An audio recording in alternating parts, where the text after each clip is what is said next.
Un trabajo vinculado con las economías regionales es el que llevas a cabo justamente como investigador del CONICET, ¿no? Sí, así es. Yo en realidad hace varios años ya, desde mi carrera de grado, que vengo estudiando sobre todo el sector de pequeños productores y de cámaras de pequeños empresarios y medianos empresarios bodegueros. Bien, ¿cuál es la situación en Mendoza cuando hablamos de la PYME? Bueno, para empezar hay que hablar de que economía regional hoy en día estamos hablando de que es una economía, una cadena de valor transnacionalizada, es decir, vos pensás que lo que producimos desde acá también se exporta a todos los mercados mundiales, por ejemplo, en el caso de la vitivinicultura en particular. Entonces, hoy en día hay actores mucho más compleja la dinámica que se da industrial por todos los actores transnacionales que hay en todo el país y en el mundo. Bien, la protagonista en la provincia de Mendoza, si hablamos de economías regionales, es la vitivinicultura. Sí, así es. Más o menos para que te des una idea, en la agricultura casi la mitad de la producción se va en viña nada más, o sea, de la productividad es en viña, y después más o menos en lo industrial es cerca del 10%, incluso si incluís el arrastre que tiene como la actividad productiva vitivinícola, con etiquetado, embotellamiento, el turismo y todo eso, puede llegar inclusive a ser el 20% más o menos de la economía. ¿Y cómo se miden números, las economías regionales hoy en la provincia de Mendoza? Por ejemplo, el sector de la vitivinícola, ¿ha avanzado en el tiempo? ¿Está en una situación crítica? ¿Qué análisis se hace hoy? Bueno, en realidad la historia es bastante larga porque la vitivinicultura en Mendoza por lo menos tiene más de 120 años, pero en particular la orientación que tenemos nueva, que es desde los 90 para acá, que es cuando viene la reconversión productiva, que es esto que te estoy tratando de explicar de la orientación hacia la calidad, hacia la exportación, y ahí es cuando aparecen grandes actores concentradores, sobre todo de origen extranjero, que producen todo un cambio sobre el entramado industrial y productivo en la provincia, que trae aparejado justamente lo que vos decías, la desaparición de pequeños productores, la concentración económica y por ende también la desaparición de bodegas intermedias o trasladistas que se da hasta el día de hoy ese proceso. Claro, porque el empresario ha tenido que ayornarse a la demanda, internacional, en el caso de los vinos, esto que se denomina vinos premium, de alta gama, ¿sí? Claro, ¿por ahí? Claro, por ahí va el problema. Vos imaginate que, bueno, para poder colocar un producto en el exterior tenés que tener todo un aparato de logística y de mercadeo que justamente todos estos sectores más de pequeños productores o de pymes no pueden competir porque no tienen la expertise ni siquiera y no pueden tampoco competir con los precios que tienen las grandes bodegas. Esto de no poder competir, ¿a quién le corresponde la responsabilidad? ¿Las medidas en el ámbito gubernamental, en la provincia, en la nación?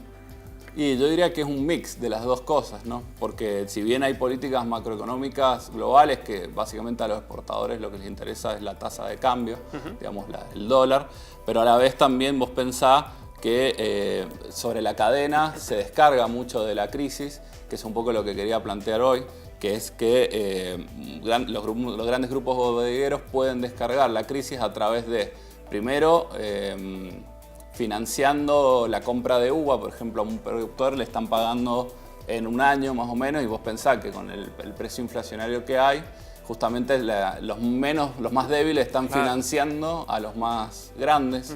Después, bueno, justamente producto de la especulación que hay con la vitivinicultura, también un poco se produce amesetamiento de los precios de la compra de la uva. Entonces, por ejemplo, digamos casi 4 años, 5 años con casi el mismo precio de la uva. Y vos imaginate eso lo que impacta en la rentabilidad de todas las pequeñas pymes y pequeños productores de la provincia. Te pregunto esto porque inclusive hasta es una estrategia de campaña de muchos gobiernos ayudar a la pequeña y la mediana empresa, fomentar la economía regional y incansablemente vemos pedidos de estos pequeños empresarios solicitando algún tipo de beneficio a los gobiernos para poder enfrentarse a los grandes, competir de alguna manera saludable, digamos, ¿no? Y parece que estas soluciones no llegan. Claro, bueno, ese es uno de los grandes problemas que tiene el país, digamos. Los grandes productores o las grandes firmas pueden acaparar casi todos los subsidios que el Estado otorga. Imagínate, por ejemplo, te doy un ejemplo para pequeños productores, que es el Fondo para la Transformación, que es, digamos, un préstamo que baja desde el Banco Mundial, desde el BID, perdón, que baja para modernizar las viñas, pero lo hace, digamos, a menor a 15 hectáreas lo hace por el Fondo Vitivinícola y mayor a 15 hectáreas lo hace por la Coviar o directamente por el Banco Nación. Y las tasas de interés son más o menos del 50%, y te lo presentan esto como un logro inclusive, digamos, de que las tasas de interés sean un poquito más bajas que la media, pero digamos, para la competitividad de un pequeño productor prácticamente es imposible pagar un préstamo con esta tasa de interés, por ejemplo. Bien, no sé si esto también es parte de tu análisis, pero si hablamos, por ejemplo, de las cooperativas de trabajo o el cooperativismo, ¿entra también si tenemos que desarrollarlo como economía regional? Claro, sí, obviamente. Bueno, Fecovita hoy también es un gran actor, digamos, que es una federación de cooperativas que también juega como un gran rol importante en cuanto a formación de precios. Inclusive el mismo, por ejemplo, hace poco abrió una de las plantas más grandes de Latinoamérica de fraccionamiento en Junín. Entonces también, digamos, un actor que interviene bastante en la economía provincial. Te pregunto esto porque hay un proyecto del FIT, por ejemplo, para manejar de esta manera cooperativa la situación de estas dos plantas cerradas en el departamento de San Martín. Es una idea del FIT, un proyecto que está presentado en la legislatura. Claro, bueno, este proyecto que presenta el FIT en particular es un poco diferente, digamos, al sistema cooperativista que plantea Fecovita, porque primero plantea la estatización bajo control de los trabajadores y de usuarios y de técnicos especialistas. Por ejemplo, plantea vinculaciones con el CONICET, con el INTI, que es un poco diferente a Fecovita, que si bien tiene un sistema de federación de cooperativas, funciona como una sociedad anónima, o sea, no tiene ninguna injerencia el Estado en las decisiones económicas y digamos, ni siquiera en los balances económicos que tiene esa empresa. Entonces es un poco diferente y tampoco es parecido al proyecto que conocemos, que es como la bodega emblema acá de Mendoza, que es Geol, que fue Geol estatal, y después La Colina era su conservera, que también es diferente porque el control era mayoritario accionario del Estado, pero el control era directamente por funcionarios públicos. Claro. Este tipo de proyectos es diferente en ese sentido. Bueno, está bueno analizar estas diferencias, ¿no?, que se plantean en el ámbito legislativo, sobre todo. Hablemos un poquito de empleo en la provincia de Mendoza. ¿Cuál es la situación hoy?